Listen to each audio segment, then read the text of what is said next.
सती।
सत्य तो ये है महादेव कि आपके बिना मेरा मन नहीं लगता। भूख, प्यास, निद्रा, ये सारी आवश्यकताएं मुझे व्यर्थ लगती हैं। महादेव, देवी सती के शव को लिए कहाँ जा रहे हैं? ना जाने अब क्या नया संकट आएगा इस सृष्टि पर। आप मेरे जीवन के अभिन्न अंग हैं महादेव। अब मैं भी आपके जीवन का अभिन्न अंग बनना चाहती हूँ।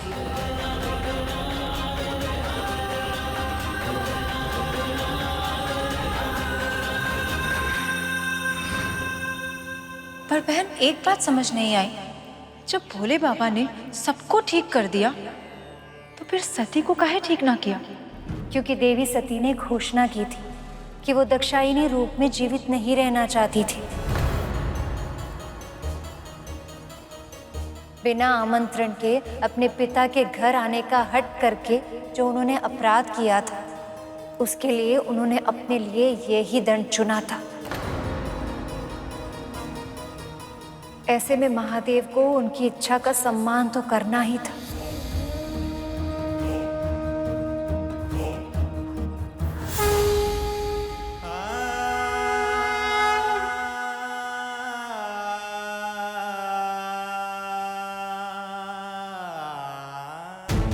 महादेव कहाँ जा रहे हैं देवराज? इस प्रश्न का उत्तर न तो मेरे पास है, न ब्रह्मदेव के पास, न प्रभु विष्णु के पास, और न ही स्वयं इनके पास। मुझे भय हो रहा है कि इस समय काल भी इस आशंका से घबराया हुआ है कि कहाँ जा रहे हैं वो और अब क्या करेंगे महादेव।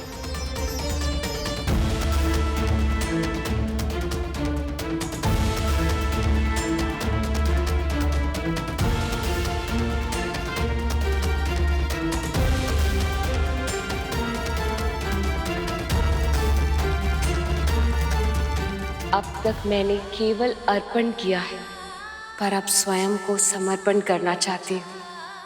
मैं आपको अपना पति परमेश्वर मान चुकी हूँ महादेव।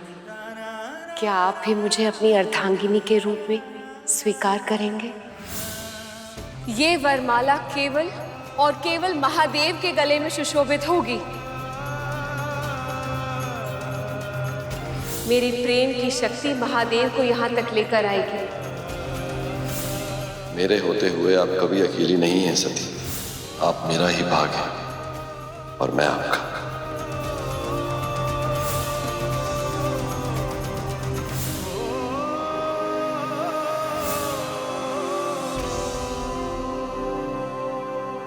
मुझे क्षमा कर दीजिए प्रिय। मैं आपके प्राणों की रक्षा करने में विफल रहा और अब इतना विलंब हो चुका है कि मैं चाहकर भी कुछ नहीं कर सकता। प्रिय, शिव हूं मैं, आज केवल शव समान हूं। ये कैसी विवशता है कि आज मैं अपने प्रिया को जीवन भी नहीं दे सकता, समय का चक्र नहीं लौटा सकता, आपको उस यज्ञ में जाने से नहीं रोक सकता। मैं क्या करूं प्रिय, मैं क्या करूं?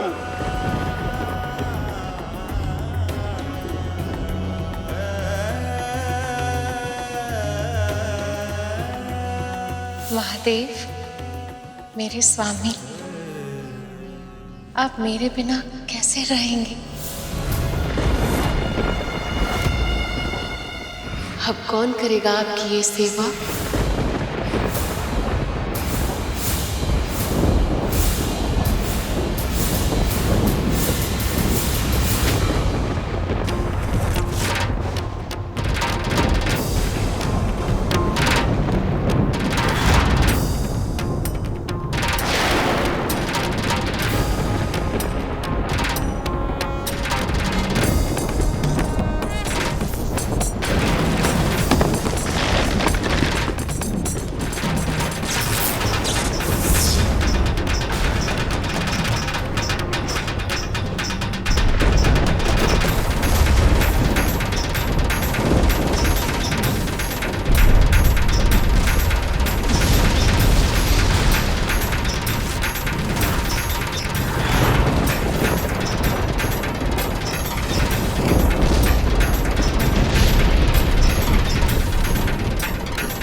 देवी सती से विरह के वियोग में महादेव कितने वर्षों से तांडव नृत्य करके अपना दुख प्रकट कर रहे हैं।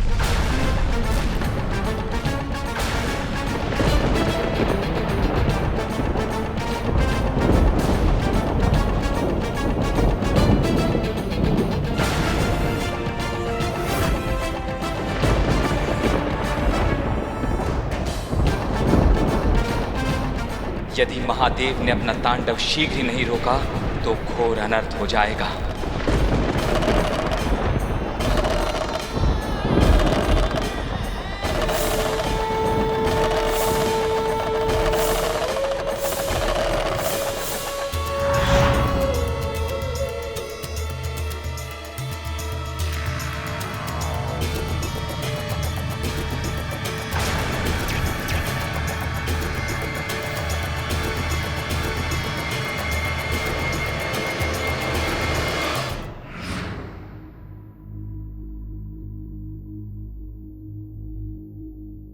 महादेव के तांडव नृत्य के माध्यम से उनकी मन की उस व्यथा को कथा के रूप में कह रहा था, जो वो स्वयं अपने शब्दों में कहने के लिए असमर्थ थे। सदैव स्थिर और अनासक्त रहने वाले महादेव भी देवी सती के जाने के बाद जैसे अपना संतुलन ही खो बैठे। कई वर्षों तक वे बिना रुके तांडव करते ही रहे। विनाश की ताल पर अब संहार का नर्तन करने में, स्वयं को रोकने में सक्षम नहीं थे। परंतु भोलेनाथ के तांडव से तो सारी सृष्टि नष्ट हो जाती है। ऐसे में तो उनका रुकना बहुत आवश्यक था। हाँ माँ, कैसे रुके वो? कैसे समाप्त हुआ शिव जी का तांडव? ब्रह्मदेव, श्री नारायण, अब आप ही कुछ कर सकते हैं। कुछ कीजिए, कोई भी उपाय कीजिए, पर महादेव को मृत्यु और विनाश का ये महाभयानक नृत्य करने से रोक लीजिए प्रभु। महादेव तो सदैव मोह माया से परे रहते, किंतु इस समय वह भी देवी सती के मृतदेह से मोह लगाए बैठे। दुख की अधिकता से माया में उलझ गए हैं। वह ये भूल गए कि शरीर तो नश्वर, देवी सती तो पहले से ही उनमें विलीन हो चुकी।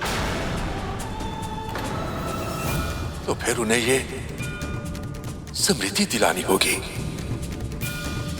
पर नारायण, शक्ति के बिना शिव को रोक पाना संभव कैसे होगा?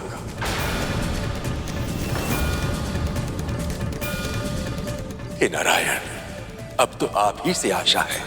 आप ही हैं जो इस समस्या का समाधान निकाल सकते हैं।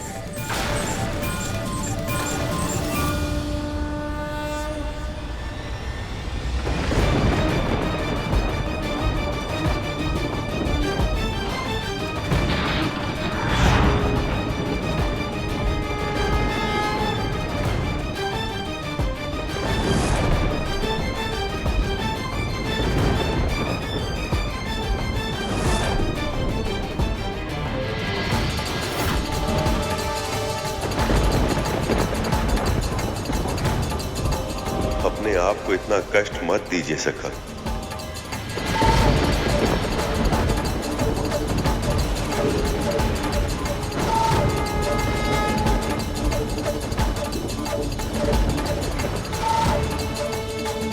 हे सखा, मुझे क्षमा करिए। इस सृष्टि की सुरक्षा के लिए मुझे ये करना पड़ रहा। इसके सिवा मेरे समक्ष और कोई विकल्प नहीं।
मुझे क्षमा कर दें महादेव।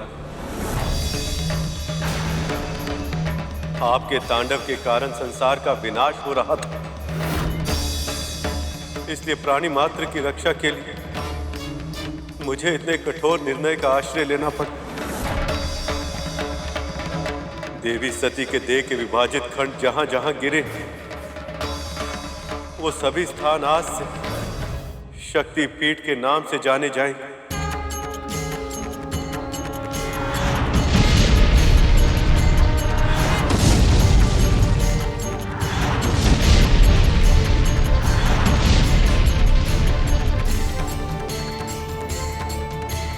अनंत काल तक वहां भक्त देवी का पूजन करेंगे,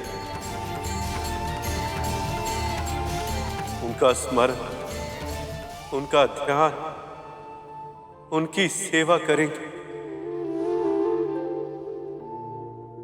इन सभी 51 शक्ति पीठों में जब भी कोई भक्त पूरी श्रद्धा से देवी की आराधना करेगा तो उसका कल्याण अवश्य होगा। आदि शक्ति देवी सती स्वयं उसे आशीर्वाद देंगी।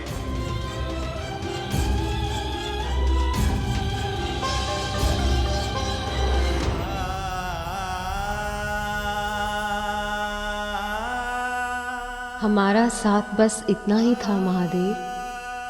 आपकी छवि को अपने हृदय में बसाकर आपसे विदा ले रही हूँ। हो सके तो मुझे क्षमा कर दीजिएगा। देवी सती के देह के अनेक भागों में बट जाने के बाद उनका तांडव तो रुक गया था, पर शिव फिर से सामान्य नहीं हो पाया। संसार से विरक्त होकर वो गहन समाधि में लीन हो गए।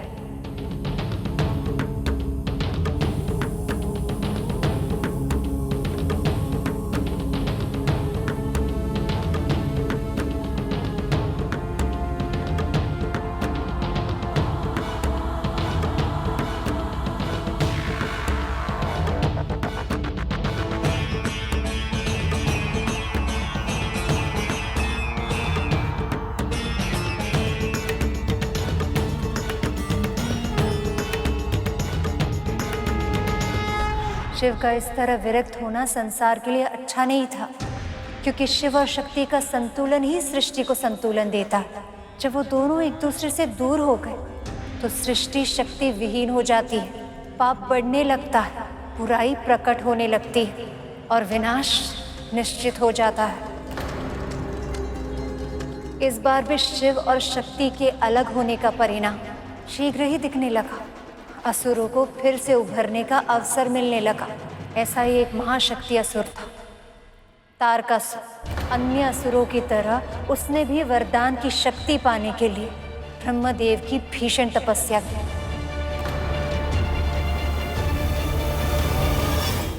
ओम वेदात्मने विद्महे हिरण्यगर्भाय धीमहि तन्नो ब्रह्मा प्रचोदयात्। ओम वेदात्मने विद्महे हिरण्यगर्भाय धीमहि तन्नो ब्रह्मा प्रचोदयात्।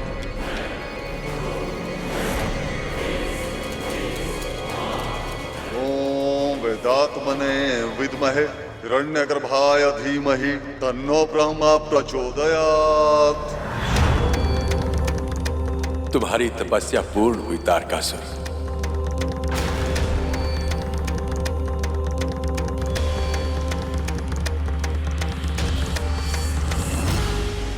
प्रणाम ब्रह्मदेव। कल्याण हो। बोलो, क्या वरदान चाहिए? बस एक ही वरदान की इच्छा है ब्रह्मदेव, कि मैं अनंत काल तक इस देह का उपभोग कर पाऊं, अजर अमर हो जाऊं। असंभव है ये जो तुम मांग रहे हो। इस पूरी सृष्टि में इस वरदान को प्राप्त कर पाना किसी के लिए भी संभव नहीं है।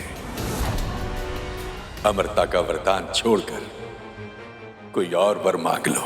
फिर आप मुझे ये वरदान दीजिए ब्रह्मदेव, कि मेरी मृत्यु केवल उसी के द्वारा संभव हो पाए जिसका जन्म स्वयं महादेव शिव शंकर से हुआ हो।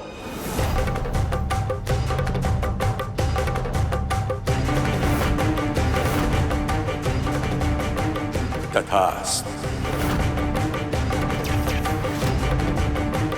अर्थात जो मेरी कामना थी वो पूर्ण हो ही गई।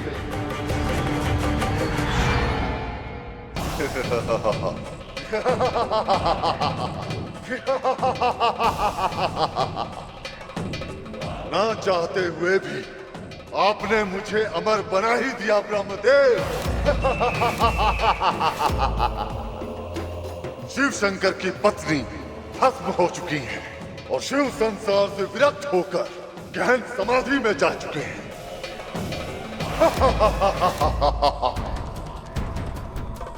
ऐसे में उनके पुत्र का जन्म होगा भी तो कैसे? और जो जन्म ही नहीं लेगा वो मुझे मारेगा कैसे?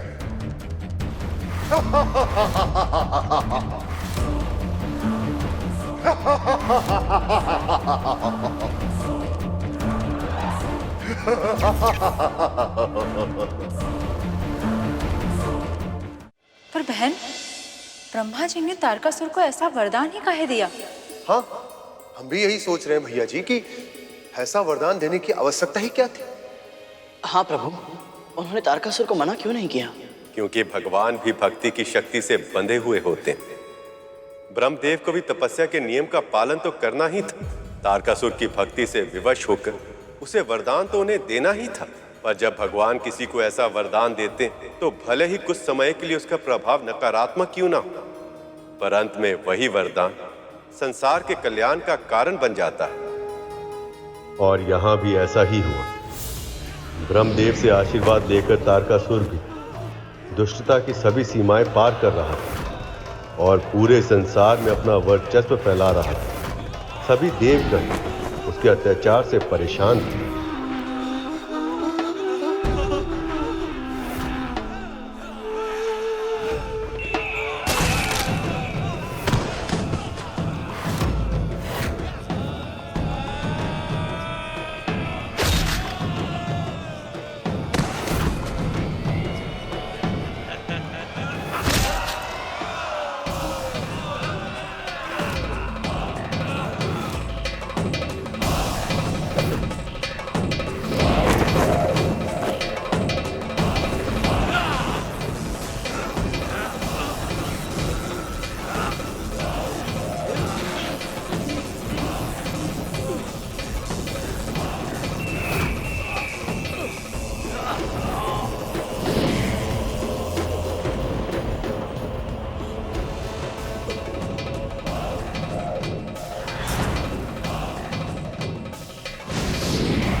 रक्षा रक्षा कीजिए ब्रह्मदेव, रक्षा कीजिए नारायण।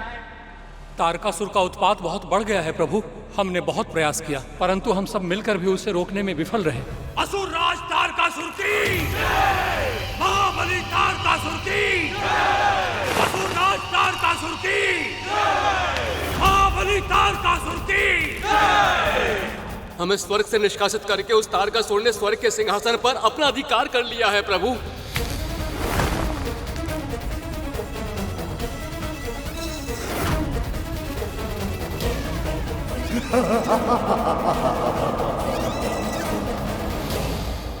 ब्रह्मदेव, आपने उसे ऐसा वरदान दिया है जिससे वो लगभग अमर हो चुका है और अब हम देवता भी उससे युद्ध करने में असमर्थ हो चुके हैं। धैर्य रखिए देवराज, आप असमर्थ हो सकते हैं किंतु काल नहीं। काल कभी भी किसी से भी पराजित नहीं होता। वो तारकासुर अवश्य ही उस सर्वशक्तिमान के समक्ष अवश्य हारेगा। उचित समय आने पर महादेव शिव शंकर का पुत्र जन्म लेगा।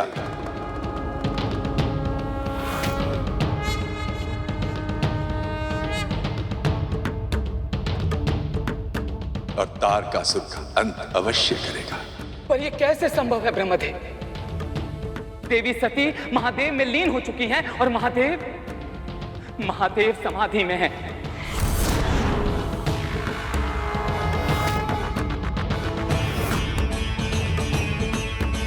ऐसे में कौन उन्हें सक्रिय करेगा? किसमें सामर्थ्य है कि उनके हृदय की कोमल भावनाओं को फिर से जागृत कर पाए? आदि शक्ति सर्वसमर्थ हैं देवराज।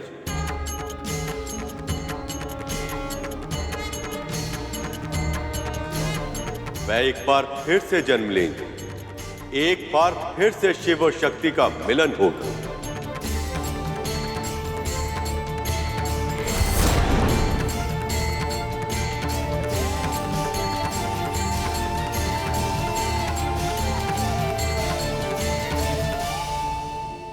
पहाड़ों के राजा हिमवंत और उनकी पत्नी महारानी मैना की पुत्री के रूप में श्री माता फिर से प्रकट होंगी।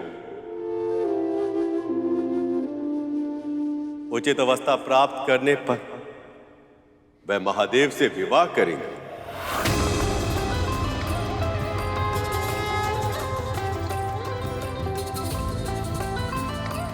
आपको जानकर सुखद आश्चर्य होगा कि महाराज हिमवंत और महारानी मैना पहले से ही श्री माता का व्रत आरंभ कर चुके हैं। तारकासुर अपने शक्ति के आवेश में ये भूल चुका था कि उसके अंत का कारण शीघ्र ही जन्म लेने वाला है।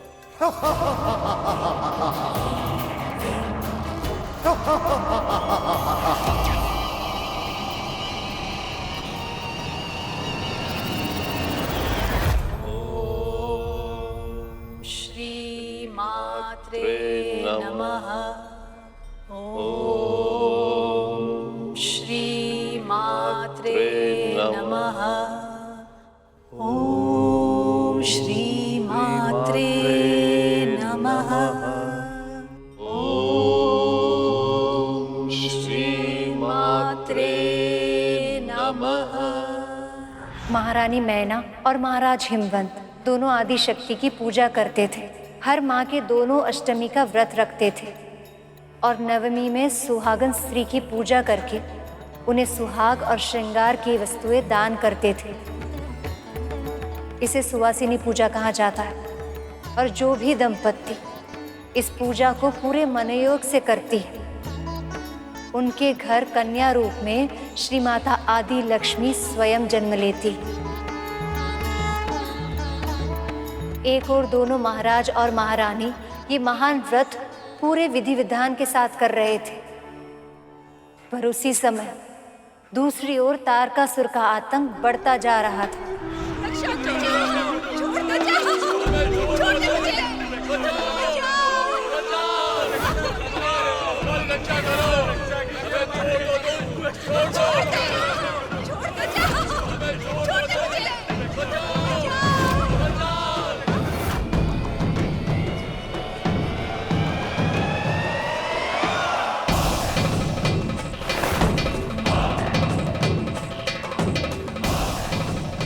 ना जाने श्री माता कब प्रसन्न होंगी, कब उनका जन्म होगा, कब महादेव से उनका मिलन होगा और कब वो उन्हें विरक्त की अवस्था से बाहर लाएंगे,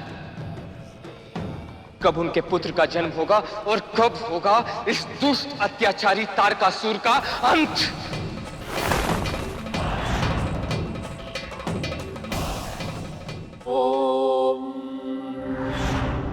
श्री मात्रे नमः। ओम श्री मात्रे नमः। ओम श्री मात्रे नमः। ओम श्री मात्रे नमः।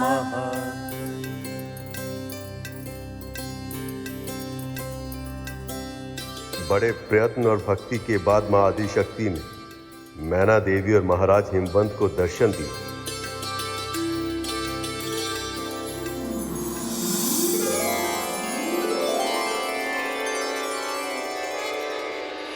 नमो नमो पराशक्ति मां, नमो नमो महाशक्ति मां। श्री माता आदि शक्ति। नमो नमो महाशक्ति मां। मैं आपके व्रत और भक्ति से प्रसन्न हूँ। कहिए, क्या वर पाना चाहते हैं आप?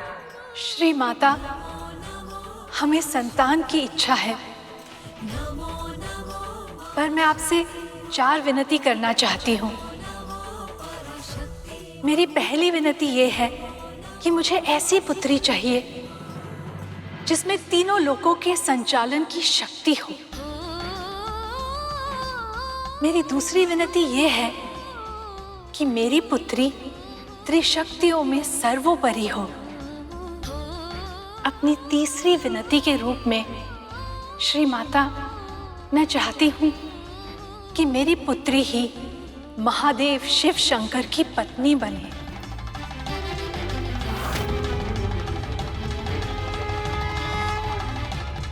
अर्थात आप दोनों मुझे ही अपनी पुत्री के रूप में प्राप्त करना चाहते हैं। हाँ माता, हमारी यही इच्छा है।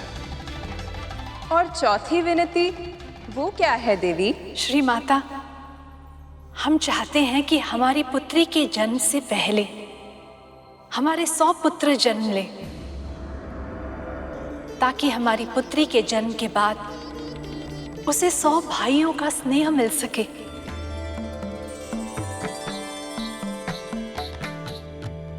यदि मैं आपको 100 पुत्रों के गुणों के बराबर एक पुत्र प्रदान करूं, ताकि शीघ्र ही आपके घर में पुत्री के रूप में जन्म ले सकूं, तो क्या आपको स्वीकार होगा? ये तो हमारा सौभाग्य होगा माता। मेरे भाई का नाम मैनाक होगा। जब भविष्य में हनुमान लंका जाने के लिए समुद्र लांघेंगे, तो मैनाक पर ही कुछ क्षण के लिए विश्राम करेंगे। मैनाक के बाद मेरा जन्म होगा और मेरे जन्म के बाद आपको 99 पुत्रों की प्राप्ति होगी। सभी यशवान होंगे और 10 दिशाओं में आपके वंश की कीर्ति का प्रसार करेंगे।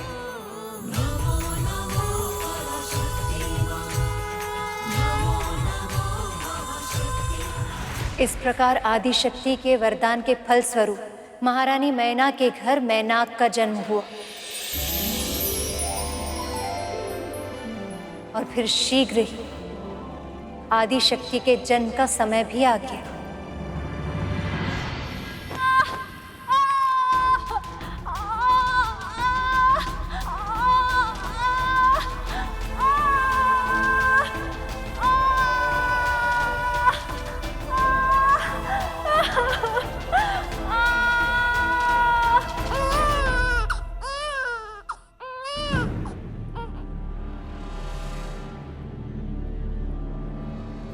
बधाई हो महाराज, पुत्री ने जन्म लिया है।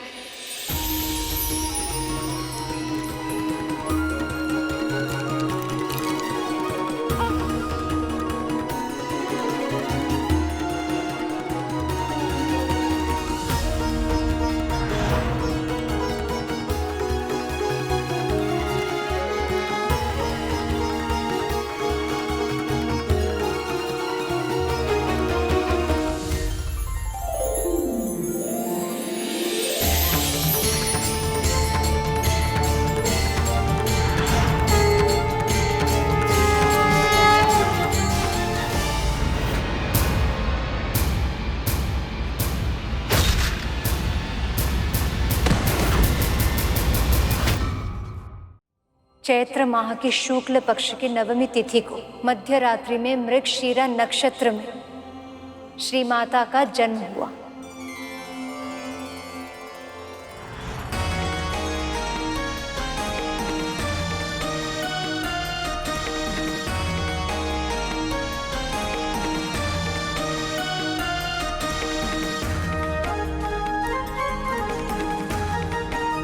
प्रणाम श्री माता।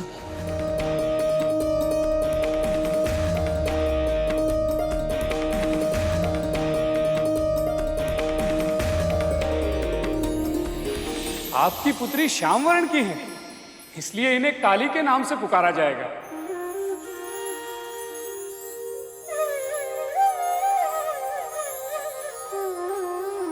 पर्वत की पुत्री होने के कारण इन्हें पार्वती, शैलजा और शैलपुत्री के नाम से भी पुकारा जाएगा।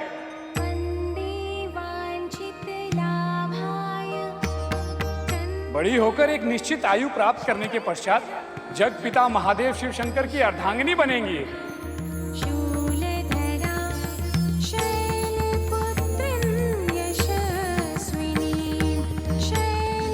नारायण नारायण।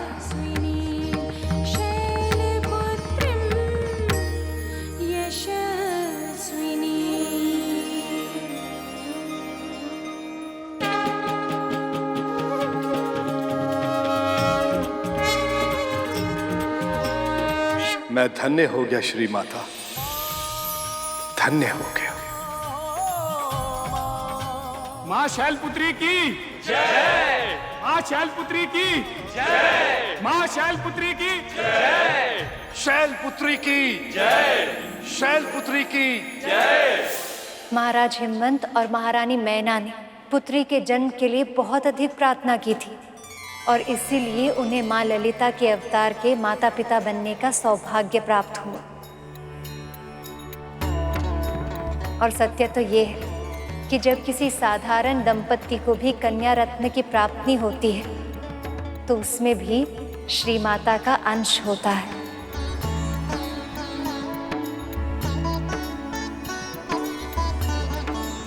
इसीलिए हर कन्या के माता पिता को स्वयं को सौभाग्यशाली समझना चाहिए। अपने भीतर छिपी दिव्यता के कारण इस संसार की हर कन्या पूजनीय होती है।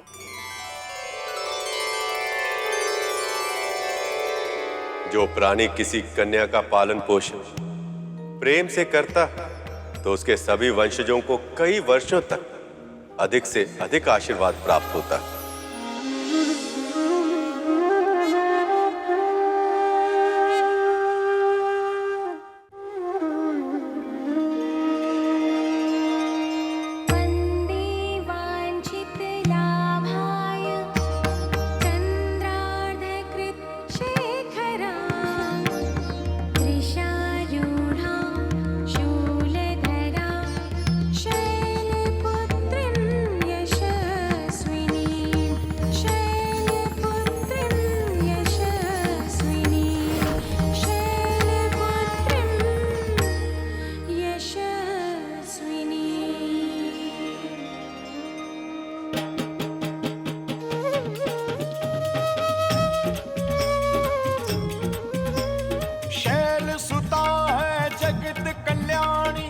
जय मां शैलपुत्री, कठिन तप किया मात पिता ने तो जन्मी बन के पुत्री।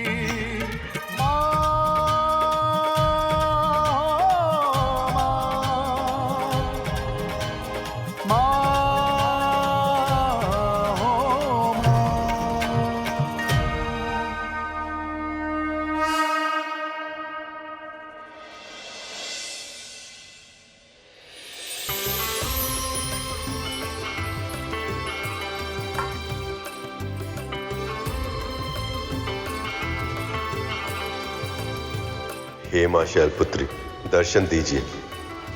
दर्शन दीजिए माँ। हे मां शैलपुत्री, मुझे दर्शन देकर मुझे आशीर्वाद दीजिए मां, कि मैं शीघ्र ही अपने प्रभु का वाहन बनकर उनकी सेवा कर पाऊं।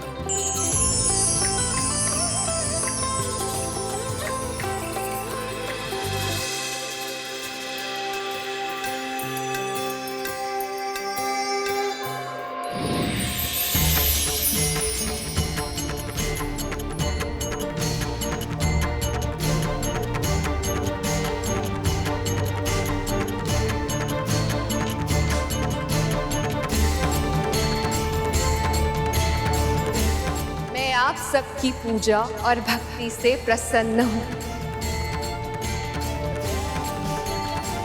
सुपर्ण, तुमने मेरे इस व्रत का पालन किया। निसंदेह तुम्हारा ये लक्ष्य पवित्र है, पर तुम इसमें सफल होकर अपनी नियति को प्राप्त कर पाओगे या नहीं, ये तुम्हारी इच्छा शक्ति पर निर्भर करेगा। किसी भी कार्य को आरंभ करना सरल होता है पुत्र, परंतु उसे निरंतर करते रह पाना कठिन। यदि तुम अगले 9 दिनों तक सभी 9 देवियों की पूजा का संकल्प पूरा कर पाए तो अपना लक्ष्य अवश्य प्राप्त कर पाओगे। ये मेरा आशीर्वाद है।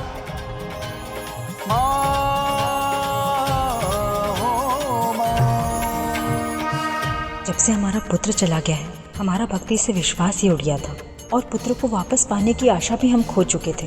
पर आपकी भक्ति के साथ साथ वो आशा भी पुनः जाग गई है और हमें पूरा विश्वास है कि आप हमारे पुत्र को भी शीघ्र ही हमारे पास लौटा देंगे।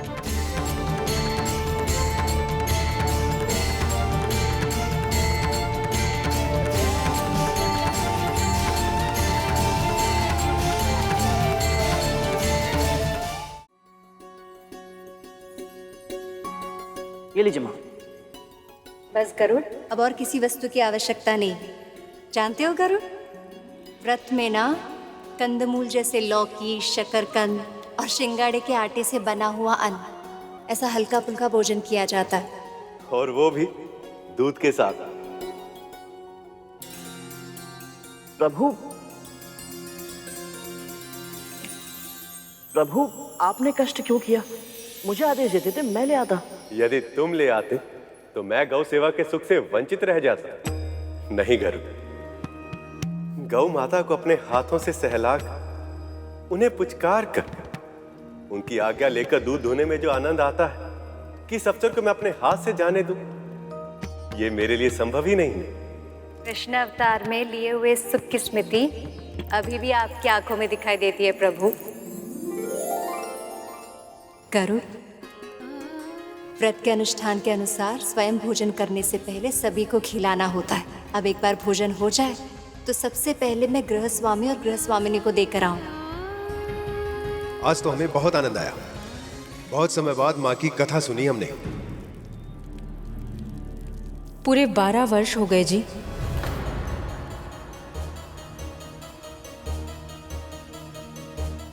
हम जानते हैं हर नवरात्रि में आपके मन की पीड़ा फिर से उभर कर आ जाती है, परंतु धीरे धीरे इस पीड़ा को मिटाना होगा। कैसे?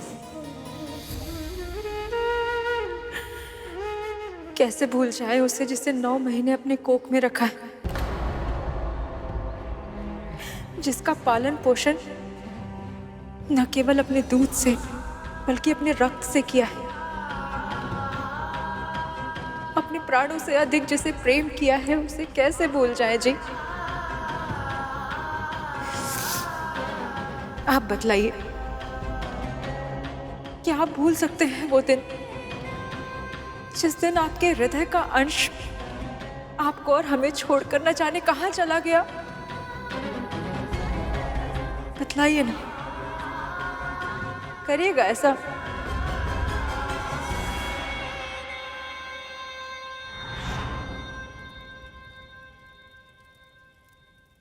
माँ, हमें शीघ्र भोजन दीजिए ना, हमको बहुत भूख लगी है। फिर से रसोई में बिना पैर धोए आ गए। कितनी बार मना किए हैं हम आपको? हाँ, हर चीज में मना करती रहती है। बिना पाँव धोए रसोई में ना आए, हलवाई से लेकर मिठाई ना खाए, सूर्यास्त के बाद घर से बाहर ना निकले। केवल आप ही हमें रोक टोक करती रहती है। बावला हो गए आप।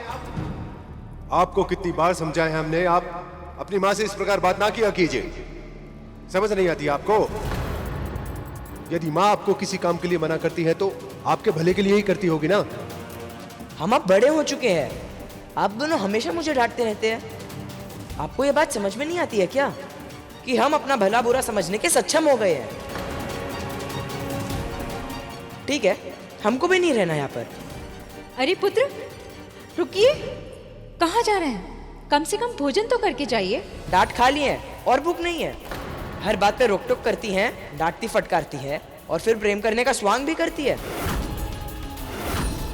आप बहुत बुरी माँ हैं। मैंने आपसे बुरी माँ आज तक नहीं देखी। चुप!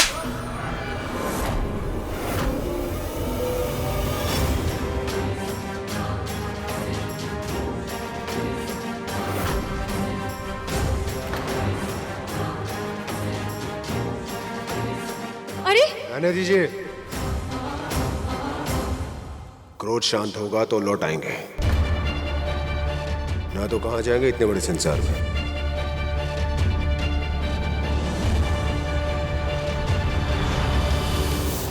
हम भी ना जानते थे कि ना कभी उनका क्रोध शांत होगा और ना कभी वो वापस आएंगे। लीजिए, आप हमें संभलने के लिए कह रहे थे और आप स्वयं ही।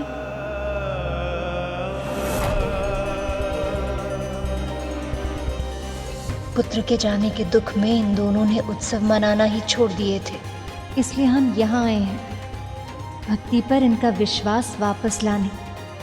कभी कभी भक्त की आस्था वापस लाने के लिए भगवान को भी किसी न किसी रूप में आकर प्रयत्न करना पड़ता है। सुनिए बहन जी,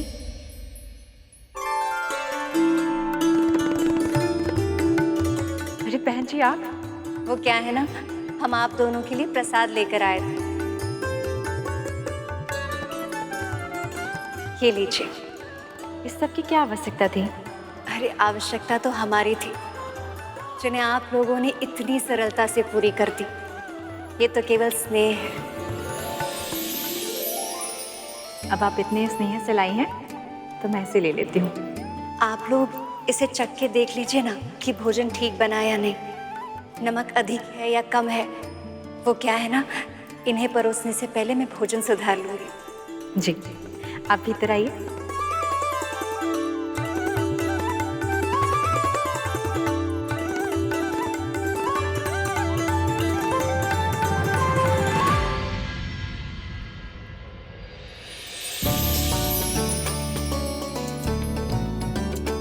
सचमुच बहन जी, प्रसाद तो बहुत स्वादिष्ट बनाई हैं आप, माँ भगवती की कृपा से।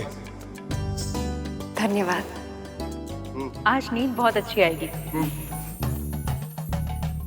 आप दोनों अपनी चिंता माँ पर छोड़ दीजिए, मैं चलती हूँ। जय माँ भगवती। जय माँ भगवती। जय माँ भगवती।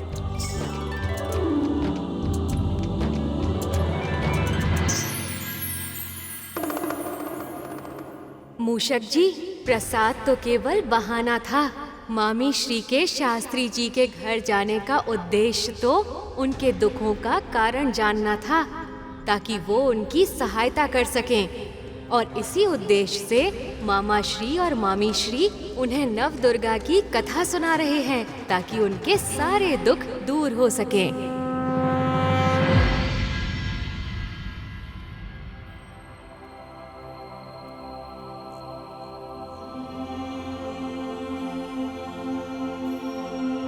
मैं तो अपनी माँ से एक पल के लिए भी क्रोधित नहीं रह पाता। वो कैसा पुत्र होगा जो 12 वर्षों तक क्रोधित है। किसी की परिस्थितियां जाने बिना उसके बारे में अपना विचार बना ले या उनके व्यवहार पर अपना निर्णय दे दे, ये उचित नहीं है गरु। और यदि किसी व्यक्ति से भूल हो जाए और उस भूल को सुधार ले तो उसे भूला नहीं कहते। और मुझे पूर्ण विश्वास है श्री माता इस दंपत्ति को कथा सुनने का पुण्य अवश्य देंगी। इन दोनों को अपने पुत्र से अवश्य मिलाएंगी ये।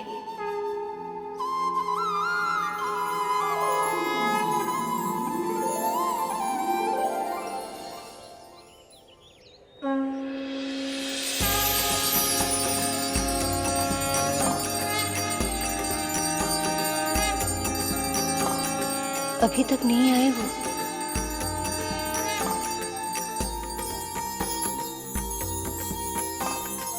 अरे आ गए आप लोग।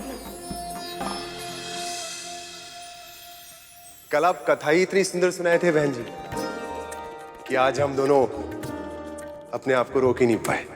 तो चलिए फिर बिना विलंब किए नवरात्रि के दूसरे दिन माँ शैलपुत्री के रूप की कथा सुनते हैं।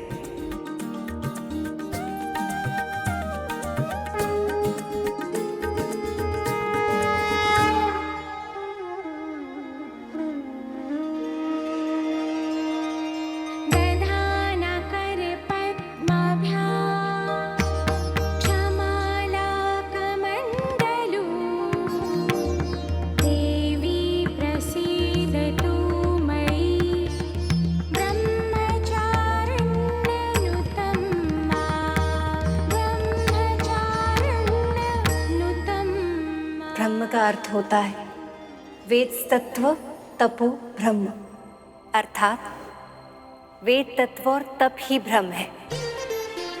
और चारिणी का अर्थ होता है चारण, अर्थात आचरण करने वाली। इस प्रकार ब्रह्मचारिणी का अर्थ हुआ तप का आचरण करने वाली। देवी का ये रूप पूर्ण ज्योतिर्मय है और अत्यंत भव्य। इनके इस रूप के दाएं हाथ में जप की माला है और बाएं हाथ में कमंडल। माँ, देवी माँ का ये रूप कैसे उजागर हुआ, इसके बारे में विस्तार में बताइए ना। समय के साथ साथ महाराज हिमवंत और महारानी मैना की पुत्री काली चंद्रमा की कलाओं की तरह खिलती जा रही थी और देखते ही देखते वो बड़ी हो गई। महारानी मैना और महाराज हिमवंत ने शैलपुत्री को बाल्यावस्था से ही अच्छे संस्कार दिए थे, जिनके कारण उनका स्वभाव सुशील हो गया था।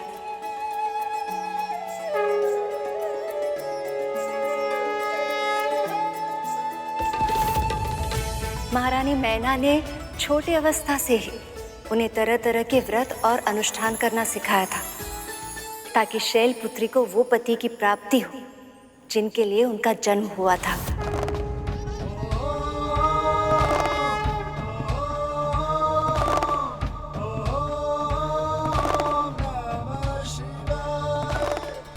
उसी समय तारकासुर के बढ़ते हुए आतंक के कारण सभी देवता भी महादेव शिव और शैलपुत्री के मिलन के लिए आतुर थे, और दूसरी ओर शैलपुत्री का संसार उसके महल के भीतर ही सीमित था, और इन्हीं के कारण देवता भी चिंतित थे। आपसे क्या छुपा है देवर्षि, आप हम देवताओं की सारी स्थिति अच्छी तरह जानते हैं। हमारी सारी आशाएं महादेव के पुत्र पर निर्भर है, पर जब तक वो और शैलपुत्री एक दूसरे से भेंट नहीं करेंगे तब तक महादेव सक्रिय कैसे होंगे, और यदि सक्रिय नहीं हुए तो उनमें प्रेम कैसे होगा, उनका परिणय कैसे होगा, और फिर उन्हें पुत्र कब प्राप्त होगा। कुछ कीजिए महामुनि, उनका मिलन शीघ्र कराने के लिए कोई तो उपाय निकालिए मुनिवर। मैं आपकी दशा समझ रहा हूँ देवराज, मैं पूरा प्रयास करूंगा। नारायण नारायण।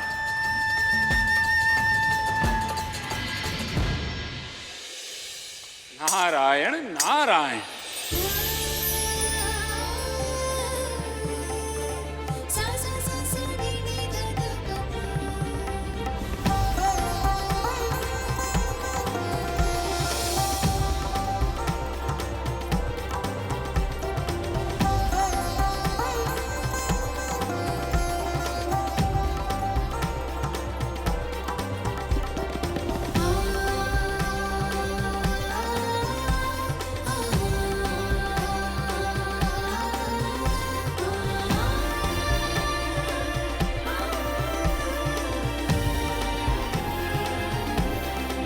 साक्षात शिव प्रिय मां सती का रूप, अर्थात ये संसार फिर से एक बार शिव और शक्ति का मिलन देखने वाला है।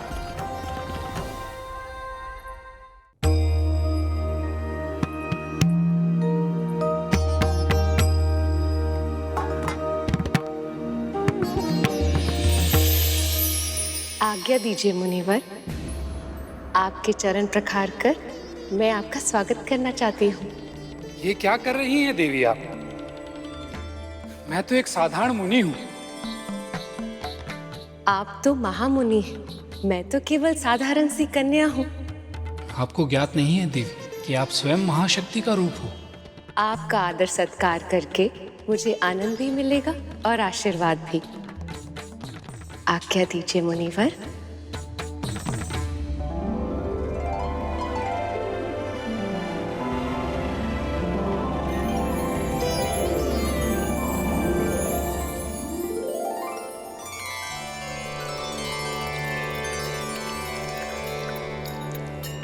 आपका ये सेवा भाव देखकर मैं धन्य हो गया।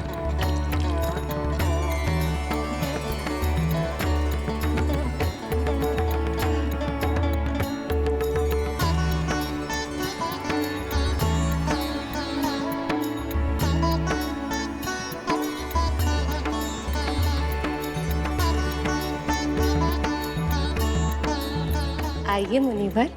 मैं तो ये भी नहीं जानता कि आप मुझे आशीर्वाद दे रही हैं या फिर मेरी कामना को फलीभूत होने की शक्ति प्रदान करके पूरे जगत को आशीर्वाद दे रही हैं।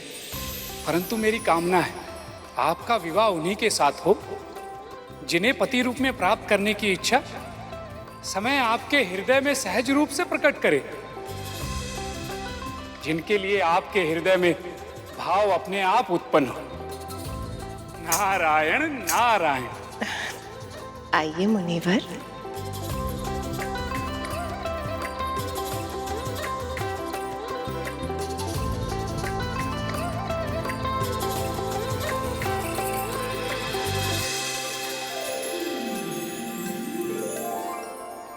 मैं पर्वतों का राजा हूं।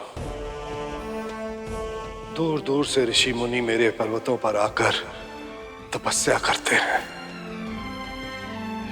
उनके आतिथ्य और उनकी सुरक्षा का दायित्व मुझ पर है, किंतु फिर भी तारकासुर के आतंक से मैं उनकी रक्षा करने में असमर्थ हूं, और यही मेरे हृदय में दुख का सबसे बड़ा कारण है।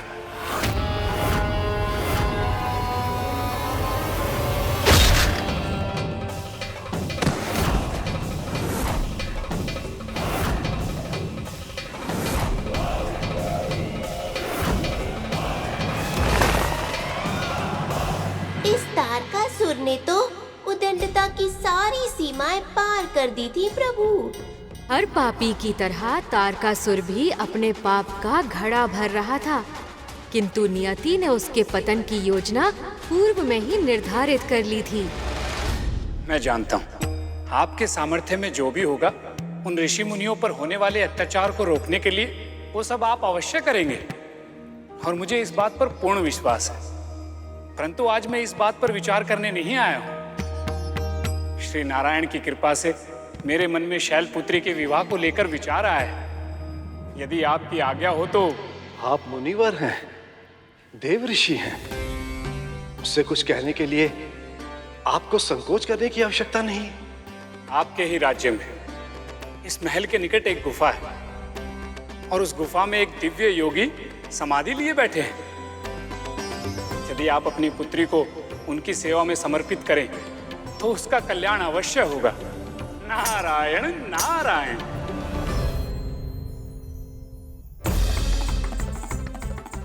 नारद के सुझावों के पश्चात संसार की सबसे सुंदर मिलन का आरंभ हो गया है। देवी सती के आत्मदहन के पश्चात शिव और पार्वती के मिलन को देखने हेतु समस्त संसार उत्सुक है।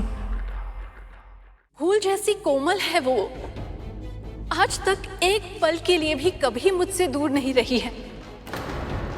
संसार की विषमताओं को भी नहीं समझती है वो, और आप अभी से इस अल्प अवस्था में ही किसी सन्यासी की सेवा के लिए निर्जन गुफा में भेजने को तैयार हो गए उसे। मेरे हृदय का अभिन्न अंग है वो, किंतु ये बताने में भी आप असमर्थ है कि पार्वती को कब तक उन सन्यासी की सेवा करती रहनी पड़ेगी। अगर इस बीच हमारी पार्वती से कोई भूल हो गई तो? नहीं होगी। हमने अपनी पुत्री को उचित संस्कार दिए हैं महारानी। मुझे अपनी शिक्षा और आपके पालन पोषण पर पूर्ण विश्वास है। जीवन में योग्य बनने के लिए हमारी पार्वती को ऐसी परीक्षाओं का सामना करना ही चाहिए। हम माँ बाप कब तक उसके साथ रहेंगे? हमेशा तो साथ नहीं रह सकते ना। हमें उसे योग्य बनाना है, आत्मनिर्भर बनाना है, उसके अंदर आत्मविश्वास जागृत करना है। और फिर महारानी, कभी कभी कठिन उद्देश्य की प्राप्ति के लिए कठोर निर्णय लेने ही पड़ते। पर महाराज, उसका विवाह? अगर देव ऋषि नारद ने ये निर्णय लिया है तो अवश्य ही उसका कल्याण होगा। और फिर अग्नि में तपकर ही स्वर्ण कंचन बनता है।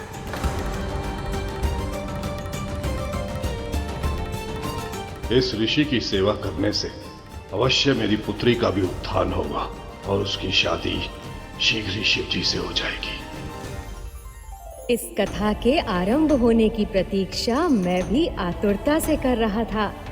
मेरे माता पिता के मिलन तथा तारकासुर के वध की कथा अति रोचक है मूषक जी। आपको भी अत्यधिक आनंद आएगा इस कथा को सुनने में। और इस कथा में गरुण के लिए भी एक अति महत्वपूर्ण सीख छिपी है, जो उसे मामा श्री का वाहन बनने में उसकी सहायता करेगी।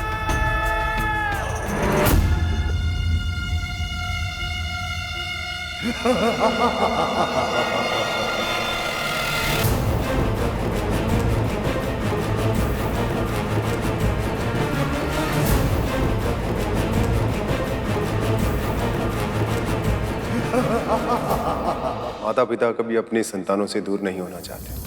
कभी कभी अपने बच्चों के उज्जवल भविष्य के लिए, उनके हित के लिए उन्हें कठोर होना पड़ता है। किंतु दुख की बात तो यह है कि आजकल की संतान ये समझ ही नहीं पाती। ये भी तो हो सकता है ना जी कि हम उन्हें समझा ही ना पाते हो।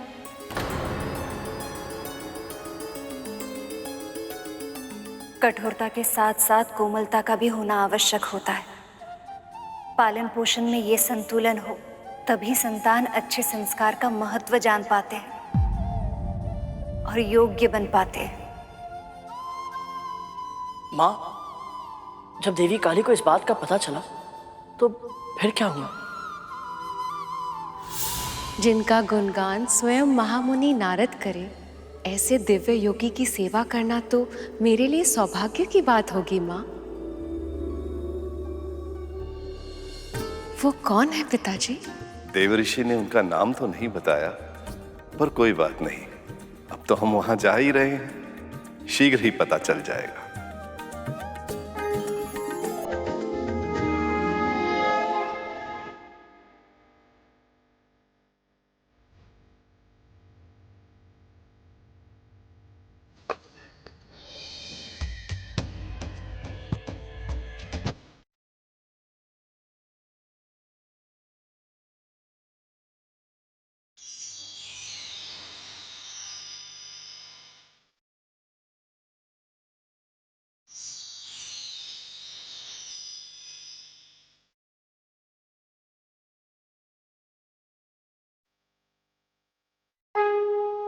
वातावरण इतना मनमोहक हो उठा है, ऐसा लग रहा है जैसे प्रकृति ही खिल उठी हो, है ना पिताजी?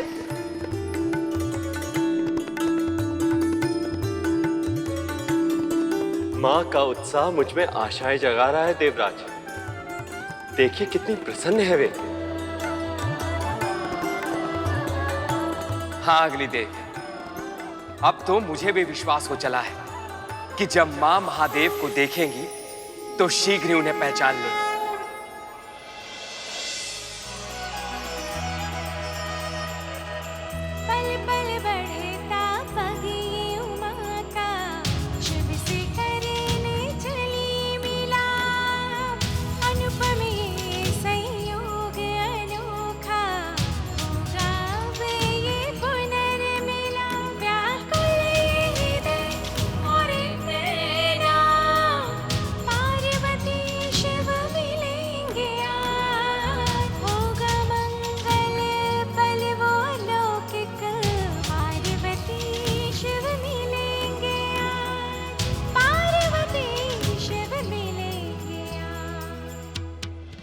फल फूल तोड़ने में इतना समय क्यों लगा रही हो पुत्री?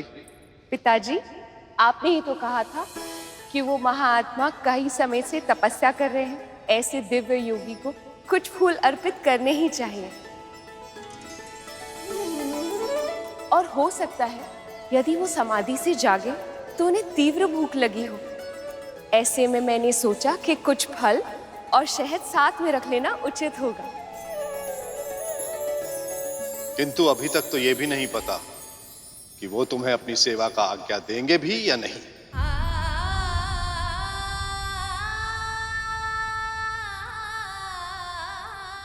यदि दे दी तो?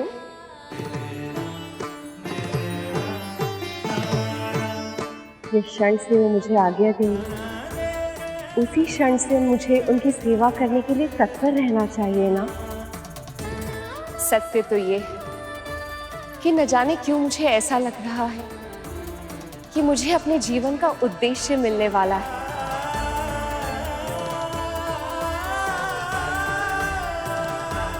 आज मुझे अपने भीतर ऐसी शक्ति का अनुभव हो रहा है, इससे पहले कभी नहीं हुआ। देवी, जितनी उत्सुकता आपको है महादेव से मिलने की, उतनी ही उत्सुकता से हम भी उस क्षण की प्रतीक्षा कर रहे हैं। कितना अद्भुत होगा वो क्षण। देवी शैलपुत्री को तो महादेव से भेंट किए बिना ही अपने भीतर शक्ति का अनुभव हो रहा है। बस अब तो एक ही प्रार्थना है, इनके निकट आते ही महादेव को भी आभास हो जाए कि इनकी प्रिय देवी सती अपने नए अवतार में उनके पास फिर से लौट आई हैं। अब चले पुत्री, विलंब हो रहा है। जी पिताजी, आई।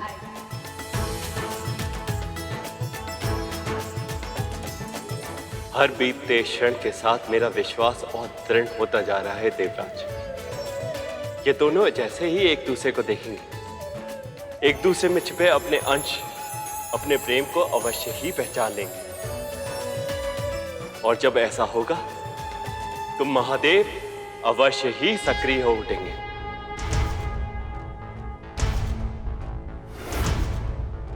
त्र्यंबकं सदाशिवं नमामि हे उमापति जय नीलकंठ जय अनंत नमोस्तुते नमोस्तुते।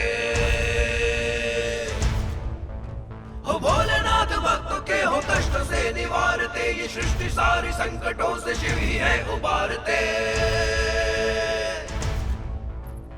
ओम नमः शिवाय, ओम नमः शिवाय, ओम नमः शिवाय, ओम नमः शिवाय, ओम नमः शिवाय, ओम नमः शिवाय। मुनिवर बिल्कुल सत्य कह रहे थे पिताजी, यह योगी तो बहुत ही महान है। इनकी दिव्यता का आभास मैं यहाँ से कर पा रही हूँ।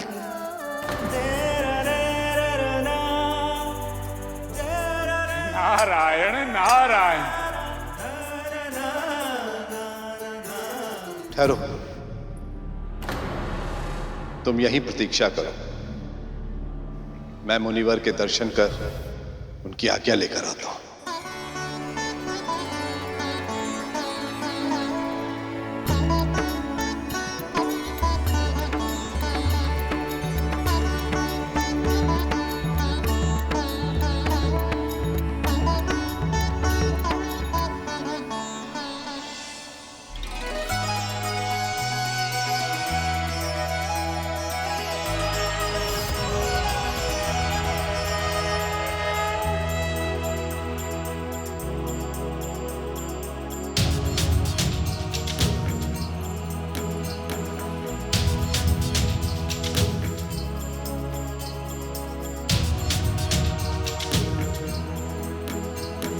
महायोगी तो बहुत ही गहन समाधि में है, उन्हें जगाना उचित होगा।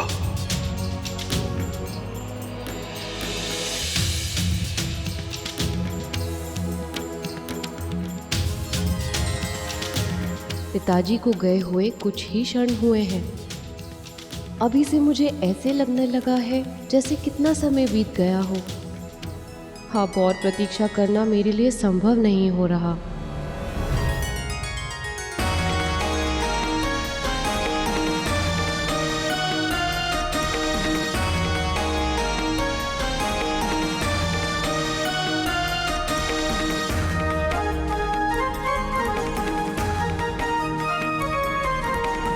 देवी पार्वती को अपने पूर्व जन्म की स्मृतियां तो याद नहीं, किंतु जिस मिलन की एहसास ही इतनी मनमोहित है, वो क्षण कितना मनमोहक होगा।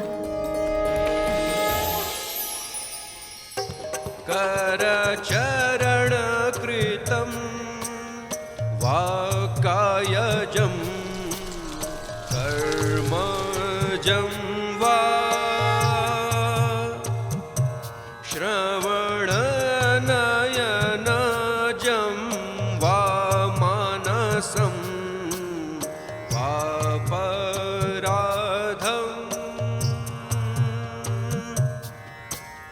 विहितं विहितं वा सर्वमेतकश्मस्व विहितं विहितं वा सर्वमेतकश्मस्व जय जय करुणाब्धे श्री महादेव शंभो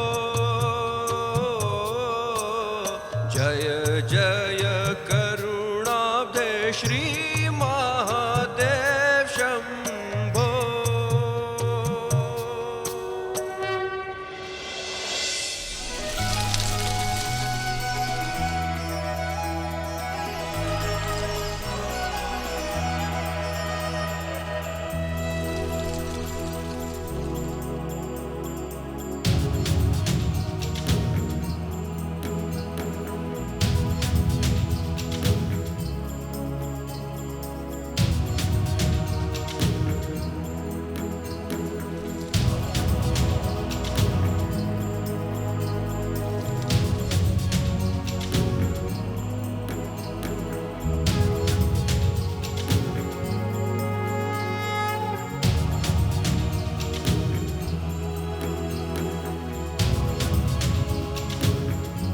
बस अब कुछ ही क्षण और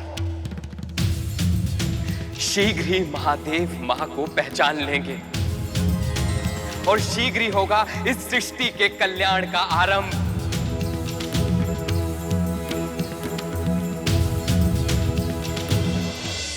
प्रभु, जिस क्षण की प्रतीक्षा हम आतुरता से कर रहे हैं, अंततः वो क्षण आ ही गया।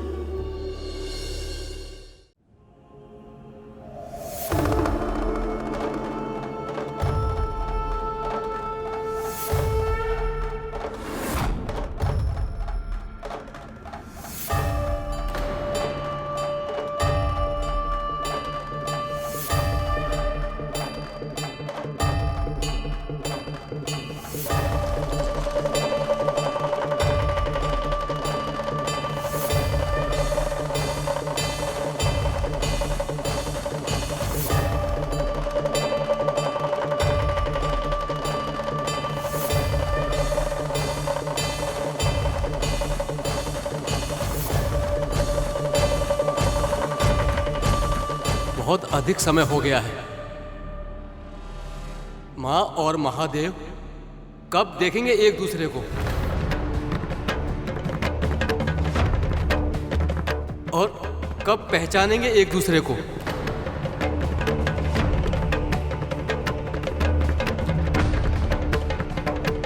ये दोनों तो एक दूसरे के मुख की ओर देख ही नहीं रहे हैं।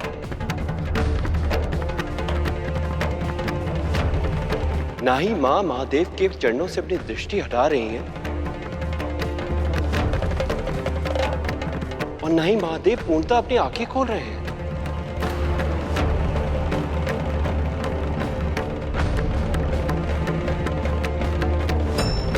ये मेरा सौभाग्य है कि आप जैसे महायोगी ने इस कंदरा को अपने ध्यान के योग्य समझा और मेरी इस राज्य की भूमि को अपनी साधना के लिए चुनकर उसे पवित्र कर दिया। हे योगीराज, मैं हूं पर्वतराज हिमवत और ये मेरी सुपुत्री है काली काली काली काली।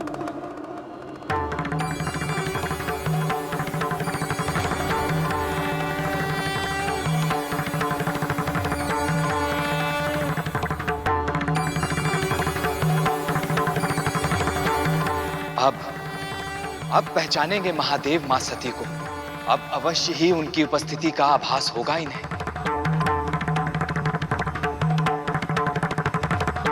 हे योगीराज, मेरी तरह मेरी सुपुत्री पर भी इस भूमि का ऋण है। मेरी आपसे एक विनती है कि आप इसे अपनी सेवा का सौभाग्य प्रदान करें। आपके वचन प्रार्थना होते हुए भी मेरे ध्यान में व्यवधान का कारण बन रहे हैं पर्वतराज।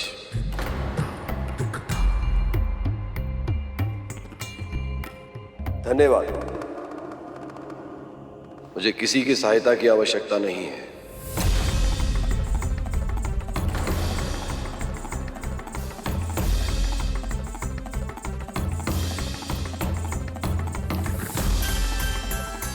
ये क्या कह रहे हैं महादेव? पहचानिए, सती स्वयं है सामने।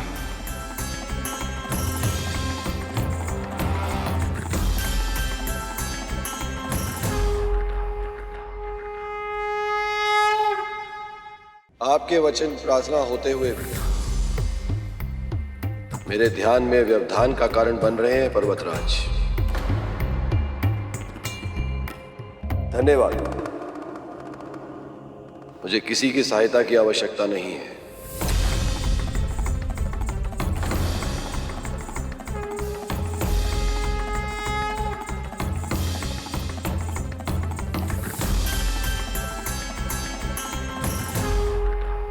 महादेव ने तो मां शैलपुत्री को देखे बिना ही अपनी आंखें फिर से बंद कर ली।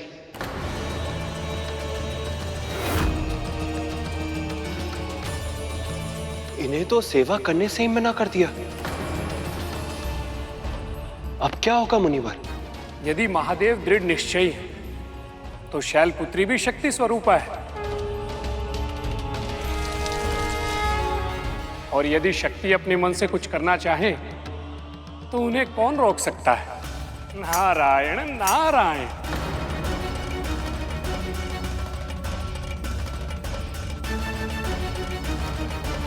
चलो पुत्री, महल चले। नहीं पिताजी, नहीं पिताजी, नहीं पिताजी।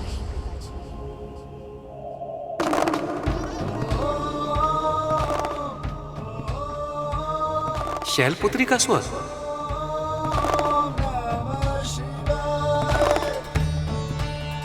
अब देखना यह है कि महादेव इस स्वर को पहचान पाते हैं या नहीं।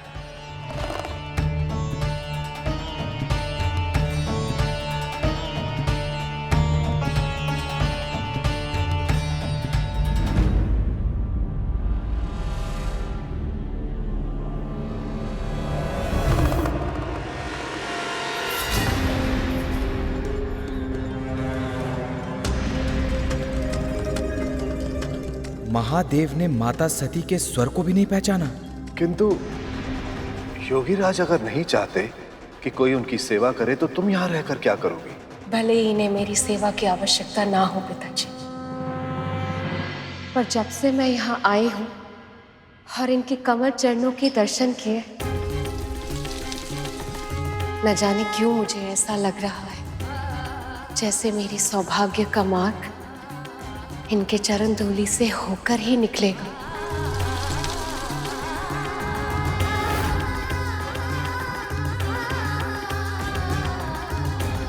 अब ये सेवा मैं इनके लिए नहीं, अपने लिए करूंगी पिताजी।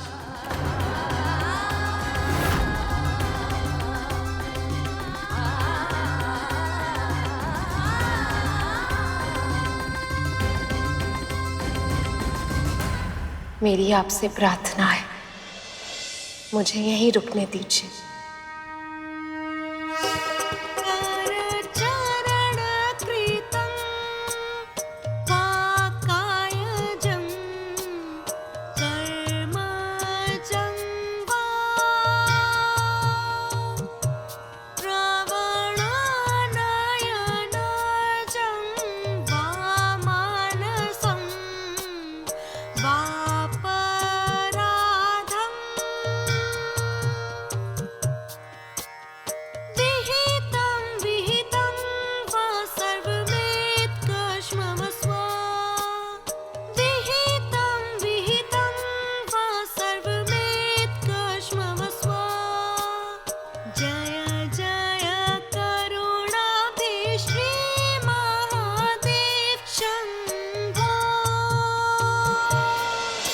देवी सती के हृदय में महादेव को देखकर प्रेम की भावना तो अवश्य ही उमड़ रही है, किंतु महादेव का हृदय सती से वियोग के कारण इतना आघात हुआ था कि उन्होंने पार्वती की ओर दृष्टि भी नहीं की। यदि महादेव ने शीघ्र ही अपनी समाधि नहीं तोड़ी तो पता नहीं तारकासुर के आतंक से इस संसार की रक्षा कैसे होगी।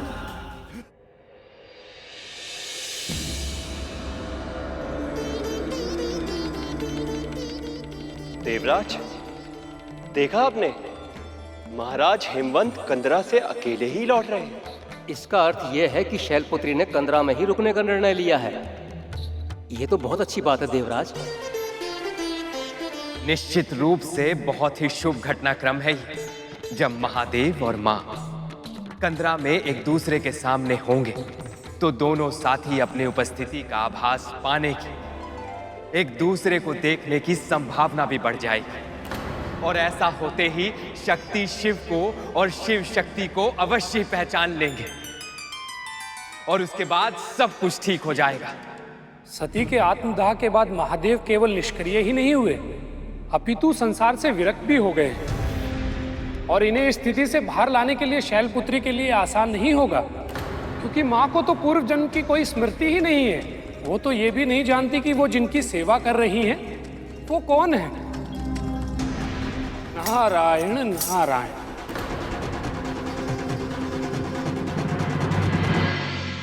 माँ, देवी शैलपुत्री उस समय अपने अवतार में थी और उन्होंने महादेव को देखा भी नहीं था, इसलिए वो महादेव को पहचान नहीं पाई। परंतु महादेव को यह आभास क्यों नहीं हुआ कि जो उनके सामने है वो और कोई नहीं बल्कि स्वयं उनकी प्राण प्रिय देवी सती का ही दूसरा अवतार है, और क्षण भर के लिए सही, परंतु महादेव ने देवी शैलपुत्री का स्वर भी सुना था। तो फिर वो अपने शक्ति के अवतार को पहचान क्यों नहीं पाए माँ? उसके लिए तुम्हें महादेव की अवस्था को समझना पड़ेगा सुपर। सती के जाने के बाद वो इस संसार से विरक्त हो गए। किसी भी प्रकार की भावना का अनुभव करना उनके लिए संभव नहीं था। कोई बंधन उन्हें बांधना तो दूर, छू तक नहीं सकता था। आंखें खुली होने पर भी वो इस संसार के किसी भी दृश्य को देखने में असमर्थ थे। बस वे अपने भीतर के प्रकाश को ही देखते रहते, उसी में खोए रहते। ऐसी अवस्था में उनके ध्यान को आकर्षित करने के लिए, उनके मन में अपना स्थान बनाने के लिए शैलपुत्री को बहुत तप, जप और व्रत की आवश्यकता थी। उसके बाद ही वह अपने चिर साथी की प्रिया कहलाने के योग्य बन सकती थी। इसलिए उन्होंने ऐसा करना आरंभ कर दिया। कर चरण कृतम वाकायजम कर्मजं वा श्रवणनयनजं वा मानसं वा पराधं विहितं विहितं वा सर्वमेकश्मस्व विहितं विहितं वा सर्वमेकश्मस्व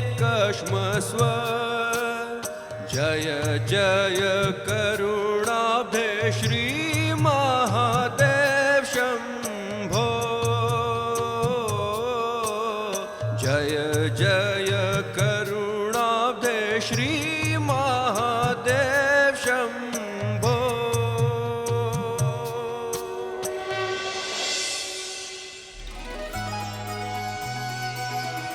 माँ का सेवा भाव तो अद्भुत है।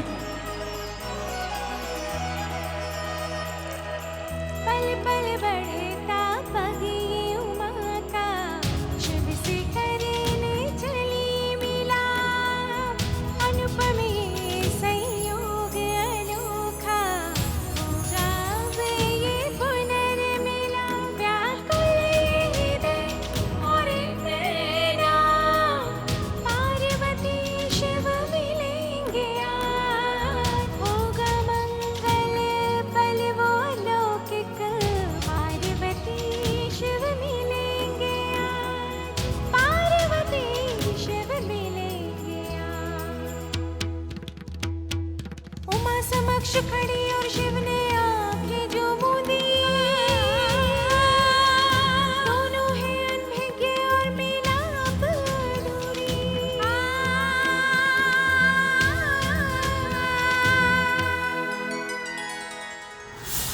एक और देवी पार्वती महादेव शिव के इतने निकट होकर भी उनसे दूर थी, और दूसरी ओर ब्रह्मदेव से वरदान पाकर तारकासुर अत्यंत ही निडर और निरंकुश हो गया था। स्वयं को भगवान समझने लगा। ओम अग्निदेवाय नमः स्वाहा। ओम अग्निदेवाय नमः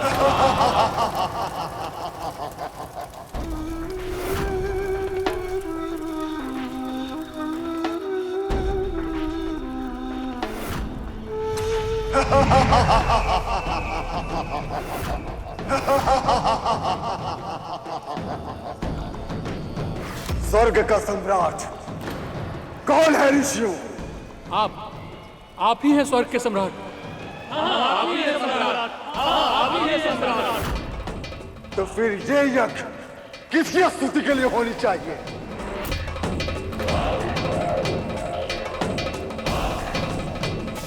नहीं बोलोगे तो फिर ये लो।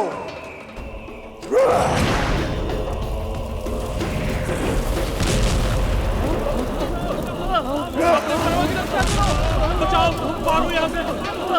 अपने सर्वों की रक्षा करो।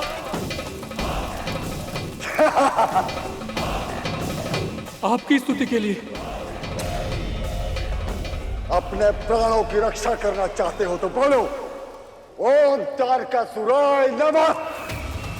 ओम तारकासुराय नमः। ओम तारकासुराय नमः स्वाहा। बोलो। ओम तारकासुराय नमः स्वाहा। ओम तारकासुराय नमः स्वाहा। ओम तारकासुराय नमः स्वाहा।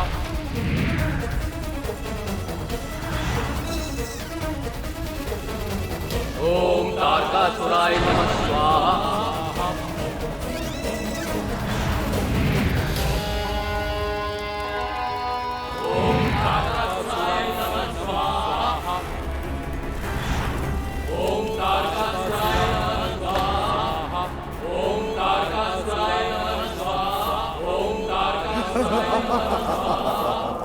ये क्या अनर्थ हो रहा है नारायण?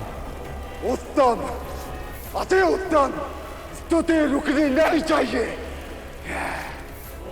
तारकासुर हर मनुष्य और देवों से उनकी सिद्धि और शक्ति छीन रहा था और हर यज्ञ की आहुति का फल खुद लेता रहा। यज्ञ की आहुति ही हमारा आहार है और उसी आहार से हमें ऊर्जा मिलती है। और यदि इसी प्रकार तारकासुर के लिए यज्ञ होते रहे तो हमारा तो आहार ही समाप्त हो जाएगा। ओम तारकासुराय नमः स्वाहा।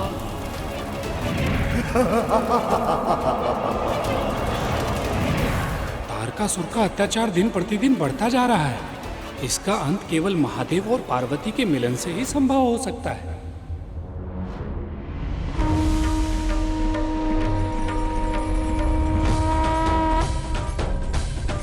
इतने निकट होकर भी ये एक दूसरे से कितने अनभिज्ञ हैं।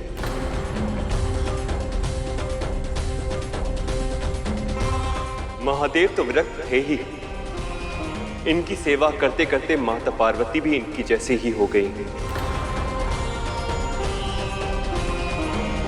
ब्रह्मचारिणी की तरह अपना जीवन व्यतीत कर रही हैं। जब तक इन दोनों के बीच प्रेम उत्पन्न नहीं होगा, ये एक दूसरे को पहचानेंगे नहीं, इनका विवाह नहीं होगा, तब तक इनका पुत्र भी जन्म नहीं ले पाएगा। और उस क्षण तक संसार को तारकासुर के अत्याचार सहने पड़ेंगे। हमें किसी भी मूल्य पर महादेव को विरक्ति की स्थिति से बाहर निकालना होगा देवराज।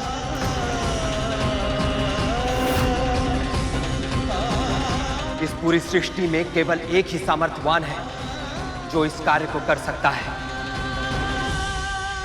कामदेव।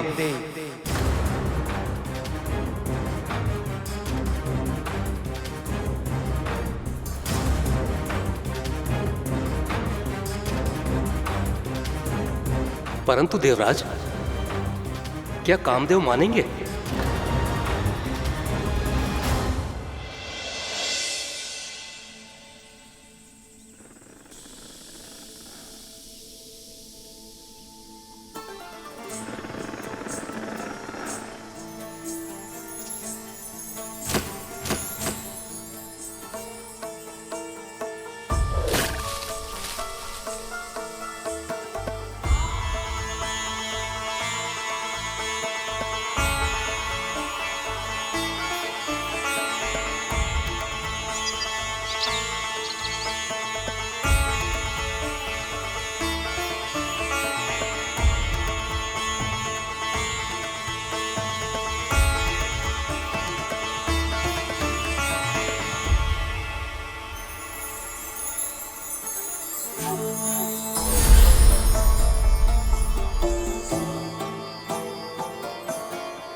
प्रियरति कहाँ हैं आप?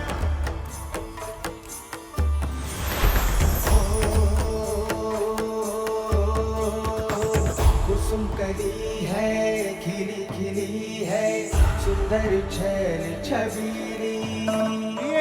प्रियरति कहाँ हैं आप? मधुर्य सजीली, कामिनी नारी नवेली।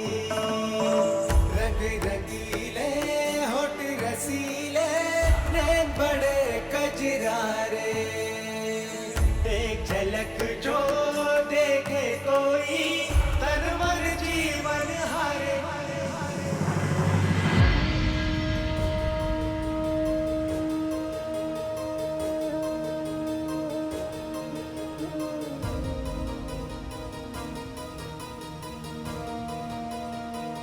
तो आप यहाँ हैं।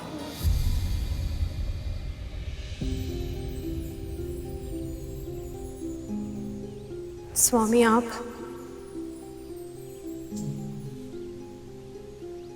क्या हुआ प्रिय?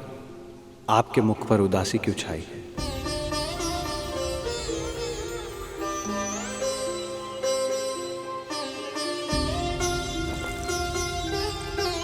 न जाने क्यों आज अत्यंत विचलित अनुभव कर रही हूँ। मन में विचित्र सी अशांति है।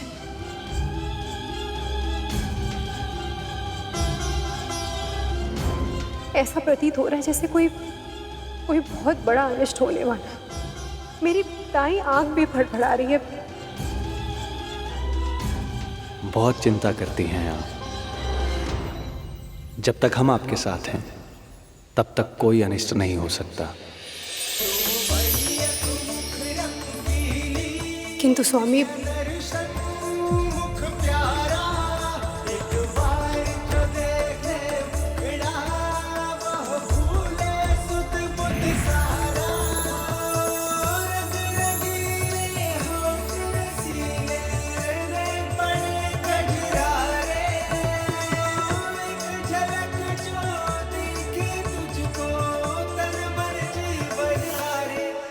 कामदेव,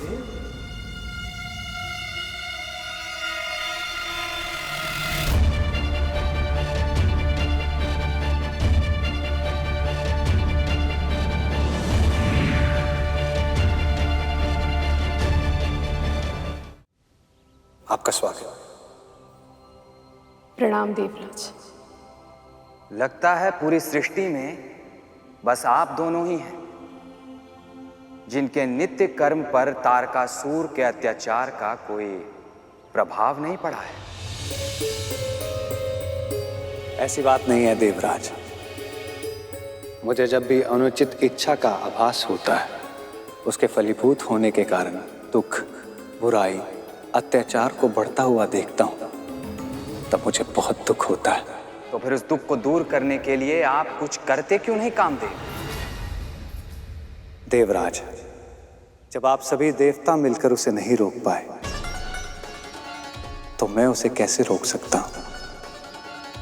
आप संसार के सभी प्राणियों में काम भावना को जागृत करते हैं, पर इस समय उस भावना को जागृत करना जहां सबसे अधिक आवश्यक है, वहां आपके होते हुए भी विरक्ति क्यों है कामदेव?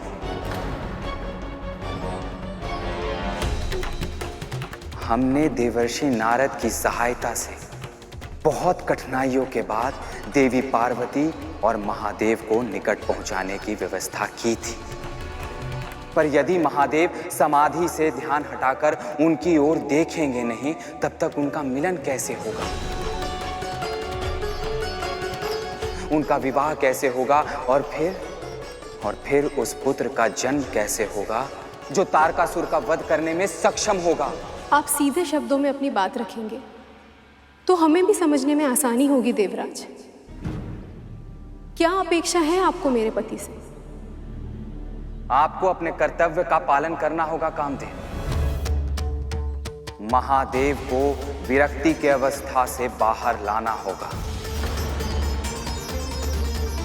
और यह तभी संभव है जब आप उन पर अपने काम बाण का प्रयोग करेंगे।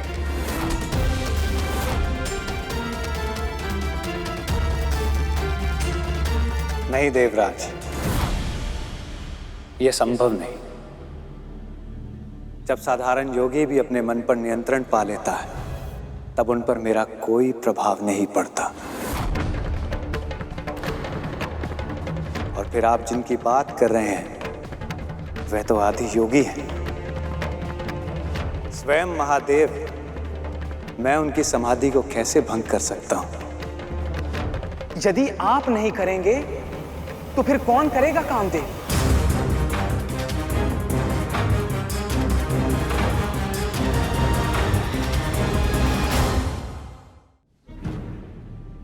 दानवीर की परीक्षा दान के समय होती है। शूरवीर की परीक्षा रणभूमि में।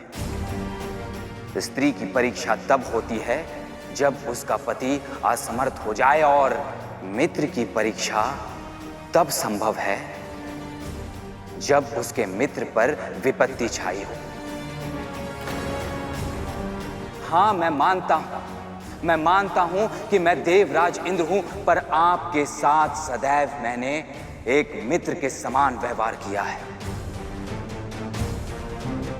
यही समझ लीजिए कि आज आपको अपनी मित्रता की परीक्षा देनी है, पर इसमें मेरा कोई स्वार्थ नहीं है कामदेव। इस जगत के कल्याण के लिए आवश्यक है ये। और आपने तो ये बात सुनी ही होगी कि तारकासुर ऋषियों से अपनी पूजा आरंभ करवा चुका है। यदि आप चाहें तो मैं उन ऋषियों के तप को भंग कर सकता हूं। उस तारकासुर को काम वासना में लिप्त कर सकता हूं, परंतु महादेव, उनकी समाधि को भंग करना यह मेरे सामर्थ्य में नहीं। और इस दुस्साहस का केवल एक ही परिणाम होगा, विनाश। क्षमा कीजिए देवराज, किंतु मैं अपने पति को इतने बड़े संकट का सामना करने नहीं दे सकती। तो फिर हमें भी क्षमा कीजिए देवी रथी, पर संकट का सामना तो इन्हें करना ही पड़ेगा। यदि महादेव पर अपने काम बाण का प्रयोग करके ये अपने कर्तव्य का पालन नहीं करेंगे तो स्वयं मैं इनके लिए संकट बन जाऊंगा।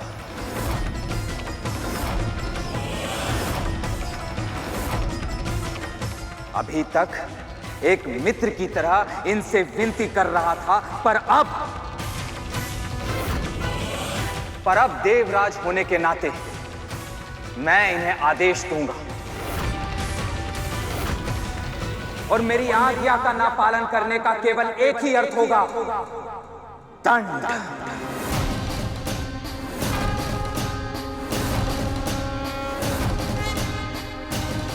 प्रभु, इंद्रदेव ने ये उचित नहीं किया था।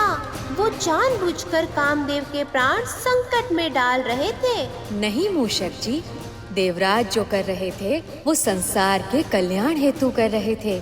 उनके पास इसके अतिरिक्त और कोई विकल्प नहीं था। तो क्या देवराज इंद्र की बात मानी कामदेव ने? क्या तारकासुर के अंत का आरंभ हुआ?